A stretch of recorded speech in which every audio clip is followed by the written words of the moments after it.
Anak SMK, masih kelas 1 dan atlet pula, tega membunuh neneknya sendiri dan bahkan membuang jasadnya ke sungai. Apa yang terjadi dan kenapa si cucu bisa sekejam itu?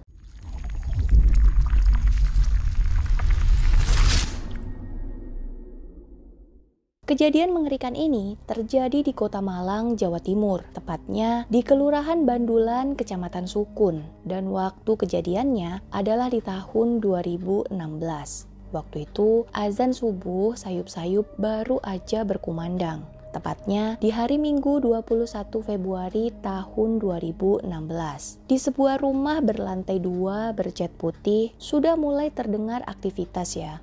Walaupun masih subuh-subuh, masih pagi-pagi banget. Tepatnya di kamar mandi lantai bawah rumah itu terdengar suara gemericik air. Itu menandakan bahwa salah satu penghuni rumah yang bernama Nenek Betsy Susilowati, 91 tahun, sudah terbangun. Dan suara gemericik air di kamar mandi itu juga didengar oleh cucunya yang bernama Alan alias ASR 16 tahun yang tidur di lantai 2. Alan kebangun bukan karena dengar suara si nenek di kamar mandi ya, tapi pagi itu dia memang sengaja bangun lebih awal karena dia ini punya rencana untuk jalan-jalan sama pacar dan teman-temannya. Mereka itu berniat meramaikan hari bebas kendaraan atau Car Free Day atau CFD di Jalan Ijen, Kota Malang, Jawa Timur. Jadi si Alan ini excited banget tuh.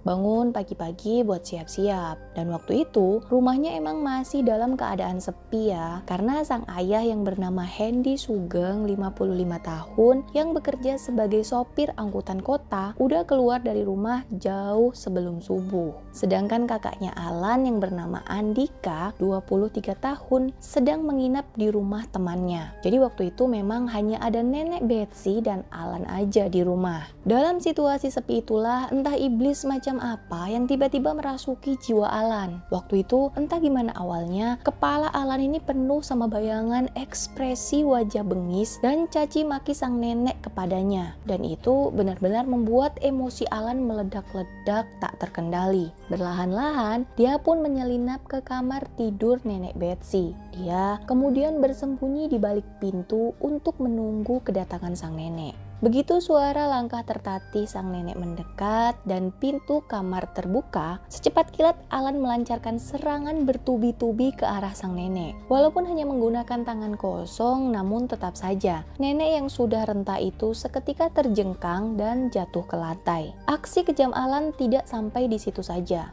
Karena begitu dia melihat sang nenek sudah tidak berdaya, dia pun kemudian dengan tega mencekik leher neneknya hingga lemas. Diduga saat itu sebenarnya si nenek ini sudah tewas. Alan kemudian membopong tubuh lemas sang nenek itu ke tempat tidur. Dan untuk memastikan bahwa neneknya ini udah benar-benar tidak bernyawa, Alan kemudian mengambil sebuah pisau dari dapur lantai atas, lalu dia pun mulai melukai leher Nenek Betsy hingga nyaris terputus. Saat itu tentu saja banyak banget darah segar yang menyembur, membasahi sprei, karpet, dan lantai kamar, bahkan sampai ke tembok juga. Tapi hal itu sama sekali tidak membuat Alan takut atau kasihan ya. Pelajar kelas 1 SMK Santa Maria itu melakukan semuanya dengan cepat dan tenang, bak seorang jagal profesional. Setelah merasa yakin bahwa sang nenek ini sudah tidak bernyawa, Alan pun kemudian melucuti sejumlah perhiasan yang dipakai oleh korban, membersihkan cipratan-cipratan darah sekedarnya, lalu ya udah, dia pun menutup pintu kamar korban seolah-olah tidak terjadi apapun. Dia kemudian mandi dan bersiap-siap pergi ke Car Free Day. Saat itu sikap Alan benar-benar normal, tidak tampak sama sekali kalau dia ini habis ngebunuh orang. Alan kemudian bergabung dengan teman-temannya, bermain di area CFD hingga siang hari.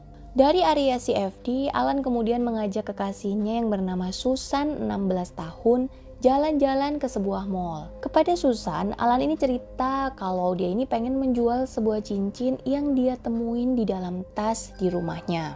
Dan Susan ya percaya-percaya aja, sama sekali nggak curiga atau nanya lebih jauh soal cincin itu. Dan sampai di toko emas, Alan segera menawarkan cincin bawaannya itu. Dia juga sempat bilang kalau cincin itu nggak ada suratnya, karena dia nggak sengaja nemu itu cincin. Pihak toko ya percaya-percaya aja. hingga kemudian menghargai cincin tersebut sebesar Rp800.000. Dan semua aktivitas Alan di toko emas itu tentu saja terekam oleh kamera CCTV.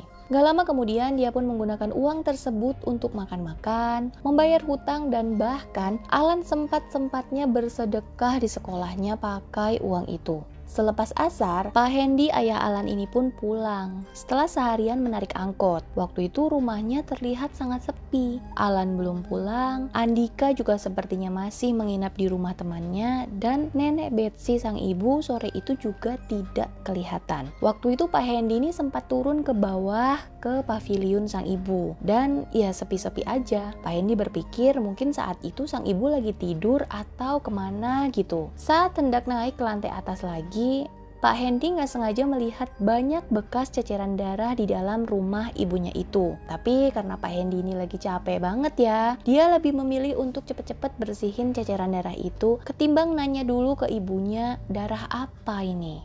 Ya mungkin aja si ibu ini nggak ngeh ada darah begitu, pikir Pak Hendy. Jadi begitu dia selesai mengepel lantai bekas darah, dia pun segera naik ke lantai atas untuk beristirahat. Tapi walaupun saat itu Pak Hendy ini capek banget, entah kenapa dia nggak bisa tidur. Hingga akhirnya dia pun keluar dari rumahnya dan duduk-duduk bersama beberapa tetangganya. Kala itu salah satu tetangga bertanya kepada Pak Hendy perihal nenek Betsy. Karena tumben-tumbenan nih dari pagi sampai sore dia belum melihat si nenek. Saat itu Pak Hendy diem aja ya, karena dia juga nggak tahu pasti ibunya ini kemana. Apakah emang cuma lagi males keluar kamar aja, atau memang si ibu ini lagi pergi terus nggak bilang. Pokoknya gitu-gitu aja yang ada di pikiran Pak Hendy. Benar-benar nggak ada pikiran aneh-aneh soal si ibu. Karena hubungan Pak Hendy dan ibunya ini juga kurang harmonis ya. Sehari-hari walaupun mereka serumah, mereka ini benar-benar jarang ngobrol dan kurang dekat. Jadi begitu dia kembali ke dalam rumahnya pun, dia sama sekali nggak kepikiran buat ngecek ke dalam kamar ibunya atau sekedar ngetuk pintu deh.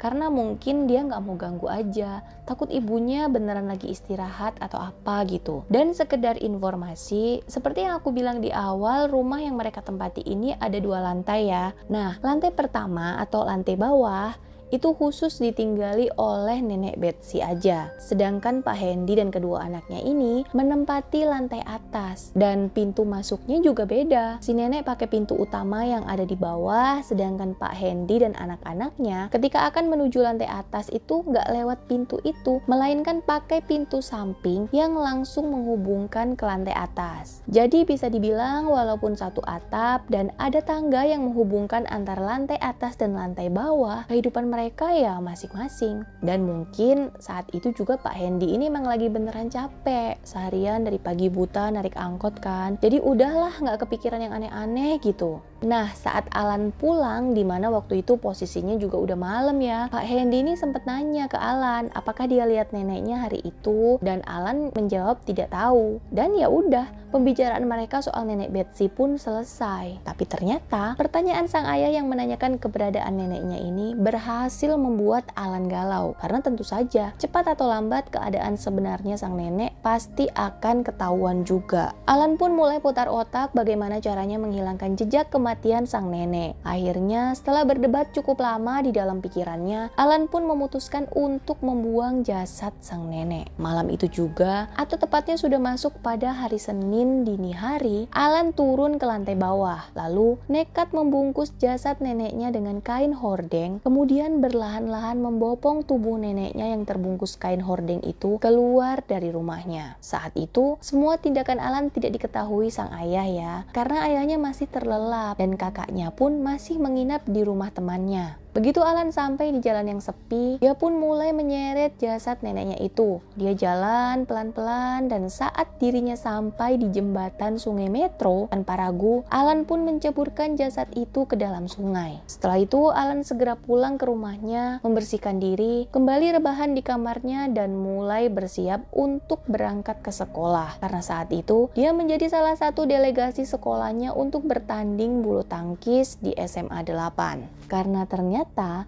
Alan ini adalah salah satu atlet berbakat di SMK Santa Maria. Pagi harinya setelah Alan berangkat ke sekolah dan Pak Hendy juga berangkat narik angkot, warga sekitar pun heboh oleh penemuan mayat yang tersangkut pada ranting pohon dekat tumpukan sampah di pinggir sungai. Setelah diidentifikasi, beberapa warga ternyata mengenali jenazah itu sebagai Nenek Betsy. Polisi pun langsung mendatangi rumah Nenek Betsy, tapi rumah itu dalam keadaan kosong. Salah seorang tetangga segera menghubungi Pak Hendy untuk menyuruh beliau segera pulang. Dan begitu Pak Hendy sampai di rumah, polisi pun segera meminta izin untuk menyelidiki rumah tersebut. Pak Hendy yang tentu saja sangat kaget dengan penemuan mayat sang ibu, tentu saja mempersilahkan polisi untuk mengecek keadaan di dalam rumahnya. Dan di dalam rumah itu, dengan mudah polisi menemukan banyak bercak darah yang masih bisa teridentifikasi, baik itu di ranjang maupun di lantai. Pada polisi pun, Pak Hendy ini bilang bahwa kemarin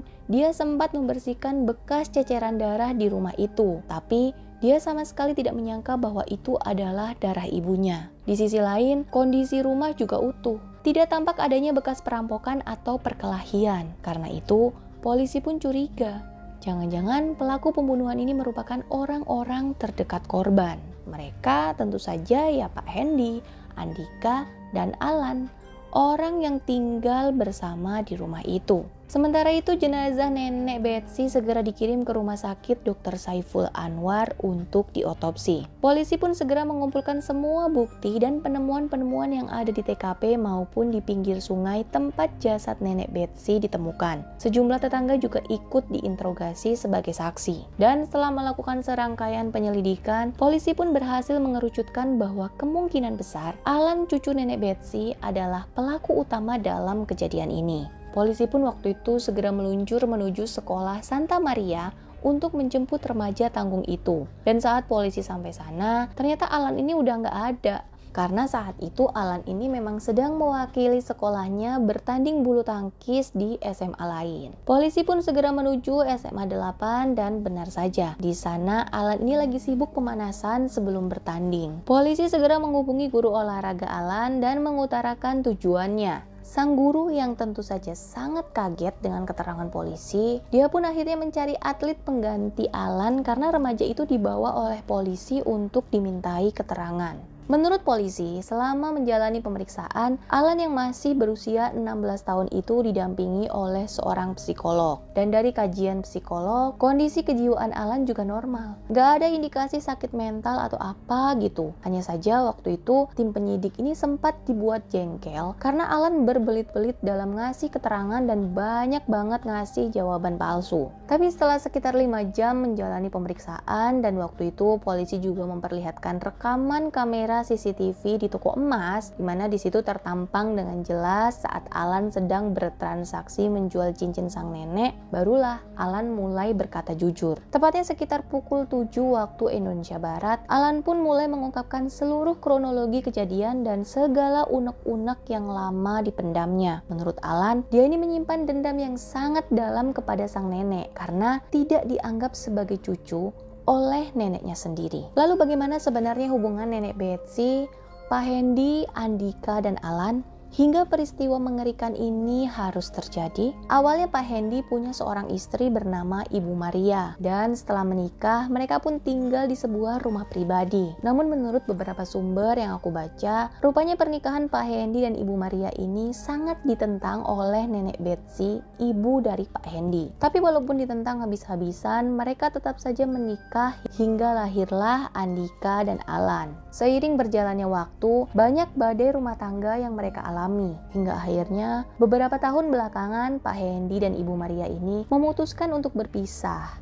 Dan sejak saat itu Pak Hendy mengajak kedua anaknya untuk tinggal di rumah nenek mereka. Meski tinggal satu atap, hubungan Nenek Betsy dan kedua cucunya Andika dan Alan ternyata penuh dengan sekat. Si nenek ini mengharuskan cucu-cucunya itu untuk menempati kamar di lantai atas dengan pintu masuk dari samping. Keduanya juga dilarang keras menginjak ruangan-ruangan di pavilion bawah, terutama kamar Betsy. Dan bila aturan itu dilanggar, caci maki dan sumpah serapah dapat dipastikan berhamburan dari mulut sang nenek. Bahkan pernah suatu ketika Nenek Betsy ini membuang baju seragam sekolah Alan, sehingga Pelajar kelas 1 SMK itu tidak bisa bersekolah. Pernah juga sepeda si Alan ini dibuang oleh nenek Betsy tanpa alasan. Dan kejadian itu juga disaksikan oleh beberapa tetangga mereka. Dan hal itu tentu saja membuat mereka sebagai tetangga merasa kasihan ya sama Alan. Walaupun mereka juga nggak bisa berbuat banyak. Dan kenyataan itu tentu saja membuat Pak Hendy, ayah Andika dan Alan tidak nyaman. Tapi di sisi lain, dia juga tidak berani bersikap konfrontatif terhadap ibunya yang sudah sepuh. Waktu itu Pak Hendy ini sempat ingin keluar dari rumah itu dan mengontrak sendiri. Tapi karena penghasilannya sebagai sopir angkot juga tidak seberapa, dengan amat terpaksa beliau pun mengurungkan niatnya itu. Lagi pula dia juga sepertinya tidak tega meninggalkan ibunya yang udah sepuh itu seorang diri di rumah sebesar itu. Mau tidak mau, Pak Hendy ini akhirnya meminta kedua putranya agar maklum menghadapi sang nenek. Pak Hendy juga selalu mengingatkan agar mereka bersikap sabar dan tetap hormat kepada neneknya itu.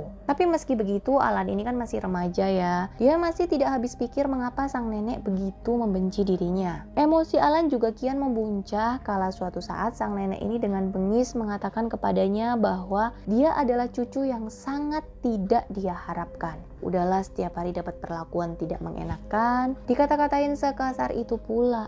Udah deh, terjadilah puncak dari segala emosi Alan di pagi itu. Dalam kesempatan terpisah, pihak sekolah juga memberikan keterangan kepada polisi. Menurut mereka, sehari-hari di sekolah Alan tergolong murid yang pendiam. Dan jika dibandingkan dengan sang kakak, secara akademik Alan tidak terlalu menonjol. Bahkan beberapa kali dia harus mengikuti bimbingan konseling. Tapi di bidang olahraga, khususnya bulu tangkis, Alan ini memiliki kemampuan lebih. Bahkan dia merupakan salah satu atlet andalan sekolah mereka. Pihak sekolah pun menyayangkan tindakan Alan yang sampai tega membunuh neneknya dengan cara sesadis itu. Karena jika kejadian mengerikan ini tidak terjadi, bisa aja suatu hari nanti Alan ini akan jadi atlet yang berprestasi. Polisi menjerat Alan dengan pasal 338 KUHP tentang pembunuhan dan pasal 351 KUHP tentang penganiayaan dengan ancaman hukuman di atas 15 tahun penjara. Itulah dia kisah mengerikan seorang cucu yang tega membunuh neneknya sendiri karena merasa sakit hati dan dendam yang begitu besar atas perlakuan-perlakuan tidak mengenakan yang dilakukan sang nenek. Gimana menurut kalian teman-teman? Kejadian ini dilematis banget ya. Share pendapat kalian di kolom komentar ya. Terima kasih untuk kalian yang sudah klik video ini dan nonton sampai habis. Matur thank you. Semoga hari kalian menyenangkan, sehat terus, dan sampai ketemu di video selanjutnya. Dadah!